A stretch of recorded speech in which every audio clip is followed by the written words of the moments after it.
Olá pessoal, tudo bem com vocês? Eu me chamo Eduardo.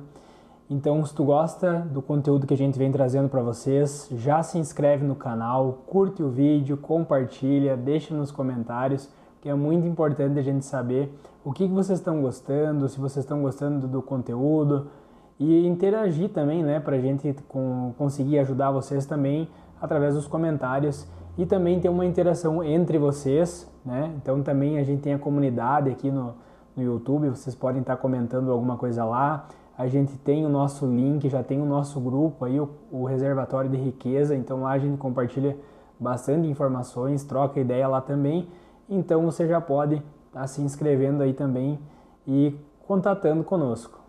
E hoje a gente vai falar sobre sucessão e governança, que é um assunto muito importante, um assunto que tem que ser colocado em pauta, tem que ser falado, tem que ser pensado em algum momento da vida por quem tem uma empresa, quem trabalha com agricultura, enfim, eu acho que a sucessão e governança vai muito além dos negócios, ela tem que ser pensada na tua vida pessoal e como isso vai se desenvolver no meio do caminho, tem que ser um trabalho que tem que ser começado antes, é um assunto bem pertinente aí para nós estar conversando.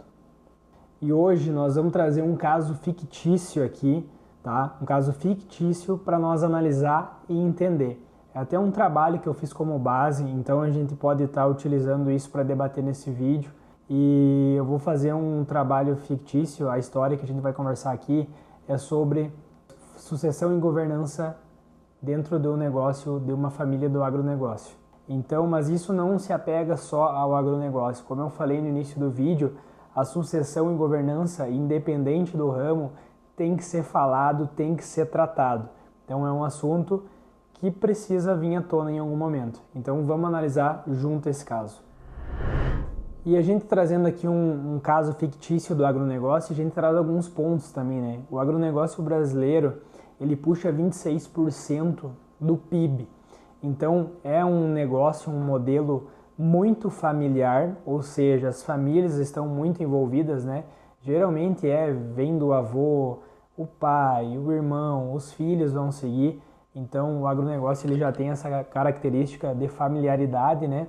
E com isso, o intuito final é que os negócios tenham perpetuidade, os negócios sigam, né?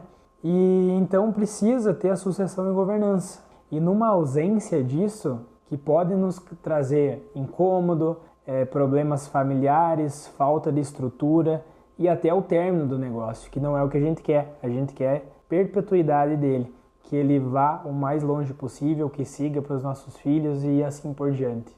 A ausência de uma estrutura organizacional, ela pode nos trazer problemas emocionais, financeiros, familiares e assim por diante. Então a gente vai analisar um caso fictício aqui, como eu comentei anteriormente, voltado para o agronegócio. Então vamos lá. A Agropecuária Santa Clara, por exemplo, ela atua na produção de soja, milho, trigo, canola, gado, em torno de 4.500 hectares, tá? E aí o seu João, entre aspas, né? Seu João também, um nome fictício, tem seus 3 filhos e está ficando um pouco mais velho e já está pensando na sucessão e passando, né, para os seus 3 filhos, que já estão crescendo e ele já está pensando nisso lá para o futuro. Então, como o seu João ele quer transferir gradualmente a gestão para os seus filhos, 2 já estão operando, já estão trabalhando na fazenda e um terceiro filho não quer se envolver nas atividades. Porém, ele quer continuar com a sua participação nos lucros e no resultado, o que já vem causando um incômodo na família, né? Em algum ali já estão pensando, né? Então isso às vezes acontece. Além disso, a fazenda não possui um acordo de sócios, não tem nenhuma estruturação e como é um assunto delicado, a maioria não resolve falar. Porém, passou 10, 15 anos e chegou o momento dessa família tomar essa decisão e conversarem sobre isso. E com isso eles precisam tomar decisões rapidamente e não tem muito tempo e nem estruturação, porque até então a última palavra era do seu João, o pai dessa família e o gestor atual dessa fazenda. Então com isso nós vamos fazer uma análise de riscos dessa situação que é sim muito comum e cotidiana. Às vezes tu tem algum filho envolvido, outro não está envolvido, o outro quis seguir outros ramos, talvez queira participar, como é o caso que a gente está analisando, das decisões de venda de grãos, de investimento, de resultados, porém não quer atuar no operacional, aí tu tem mais um ou dois que atuam, e com isso, né, como a gente falou, é uma situação delicada, mas que precisa ser conversada, senão vai chegar em algum momento que vai precisar tomar uma decisão, vai dar correria, vai dar desgaste de tempo e também gastos aí, né? Com certeza vai acabar afetando também. Com isso, essa análise de riscos, a gente tem categorias, que a gente vai selecionar aqui por categorias, né? Financeiro, operacional, tributário e estratégico. Essas são algumas categorias que a gente tem em risco, né? Então vamos lá, conflito entre herdeiros sem ter regras claras de comunicação, decisões tomadas sem base técnica. Atualmente, na retirada de custeio, não tem uma análise sobre o investimento do capital, a alocação dos recursos, falta de processos padronizados e indicadores para acompanhar e medir o desempenho dos colaboradores. Planejamento sucessório não existe atualmente e gerando custos, né, e com impostos e inventários no futuro. Perda de competitividade, análise de preços e demandas do mercado. Esses riscos que a gente falou e categorias são muito comuns no meio agropecuário, no ramo do agronegócio, e que se não forem analisados anteriormente e falados, podem comprometer sim décadas de trabalho.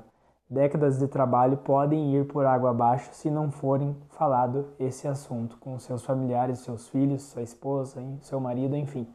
É um assunto que precisa ser falado e feito. A governança ela não é só para empresas de grande porte, ela é para pequenas empresas, para pequenos produtores, médios e grandes produtores e empresas, pois ela tem um papel fundamental de definir as regras de como o negócio vai continuar e eliminando riscos e garantindo a perpetuidade dos negócios, visando padronizar processos, reduzir conflitos e aumento, né, e a maximização da riqueza do negócio, né, atual.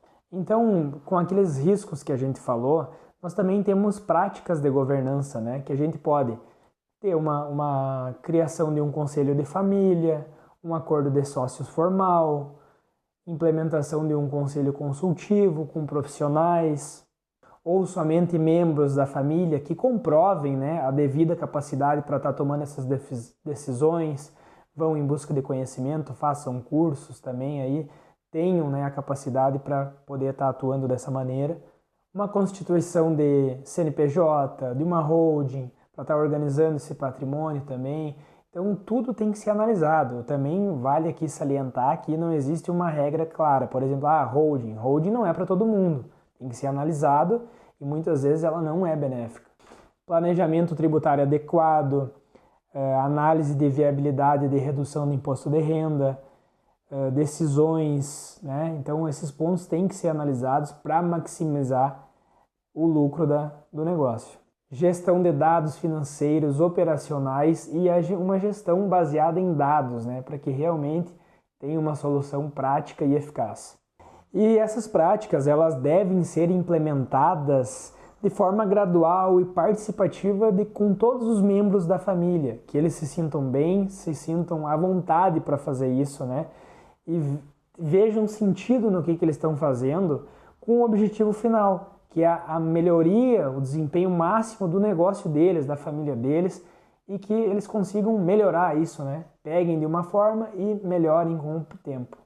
Então, algumas ferramentas que a gente vem falando e a gente falou durante esse vídeo, que podem ajudar no desempenho de uma sucessão e governança: holding, planejamento tributário, planejamento sucessório, acordo de sócios, constituição de um CNPJ, parceria rural, conselho de família.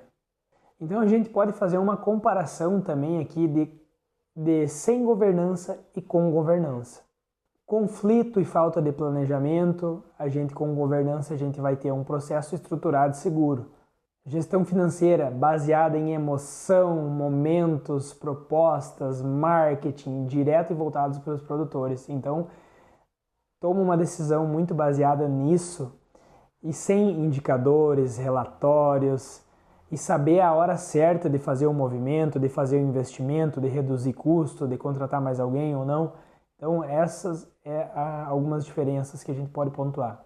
Custos elevados com impostos e inventários, e com a governança a gente pode ter uma economia através do planejamento e um acompanhamento mensal da fazenda. Então, com isso, a gente consegue ver semanalmente o que está acontecendo e ter a perspectiva do fluxo de caixa. Familiar, a gente pode estar tendo aí discussões e conflitos familiares, e com um planejamento todo estruturado, as relações já estão estruturadas, o objetivo de cada um já está acordado, tendo o objetivo final maior, que é o negócio. Então, a gente passa por cima disso. Competitividade, dificuldade de acompanhar o mercado. Então, com o teu planejamento, com o teu processo todo estruturado, um membro da família na gestão financeira, outro no operacional, outro acompanhando o mercado, se puder, né? Cada um na sua parte e com os objetivos definidos para a sua propriedade, porque eu volto a falar também que nenhuma propriedade é igual a outra, embora o mercado e o ramo sejam o mesmo. Cada um tem seu jeito de pensar, a forma como se sente bem e confortável no mercado, e seus investimentos, enfim, cada um é diferente. Então a gente conclui que esse modelo de sucessão e governança, ele não é apenas uma escolha estratégica, ele é necessário para as empresas familiares dentro do agronegócio e também como em qualquer outra empresa, porque nisso a gente consegue ter a redução de conflitos, o objetivo maior e final que é o negócio, podendo continuar por gerações, né? Ter um objetivo bem definido, melhora a gestão para a empresa, para as decisões, né? Uma gestão, um acompanhamento mensal, vai melhorar, as gerações futuras já vão vir com isso implementado, então eles vão seguindo com isso, né? Transformando em legado, que é uma coisa que o agro, né, tem, que é deixar um legado muito bonito, uma história que carrega.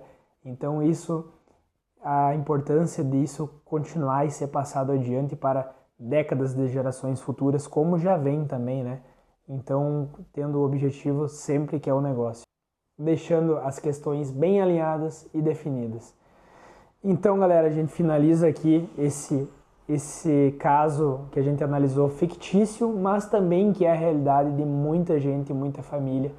Então, pensem nisso, falem nisso com a sua família. Não estou falando que tu já precisa sair formalizando algo, mas o primeiro passo de vocês falar já é um exercício muito bem válido. Fala, tenha um acordo com seus familiares, com seu pai, com seus irmãos, como que vocês vão trabalhar, como que vocês pensam, qual que é a forma que vocês se sentem bem tocando esse negócio. E aí vocês vão definindo, e daqui a pouco, quando tiverem um pouco mais organizado, pensem em contratar alguém que faça isso, desde planejamento mensal, planejamento tributário, planejamento de um todo. Mas só de vocês estarem conversando já em casa, já é um grande passo, já merece parabéns aí, porque é uma situação que precisa ser falada. Não esperem chegar no momento do caos para decidir isso, que vocês não vão ter nem cabeça e nem tempo para decidir. Então, a gente definindo antes, a gente consegue tomar melhores decisões.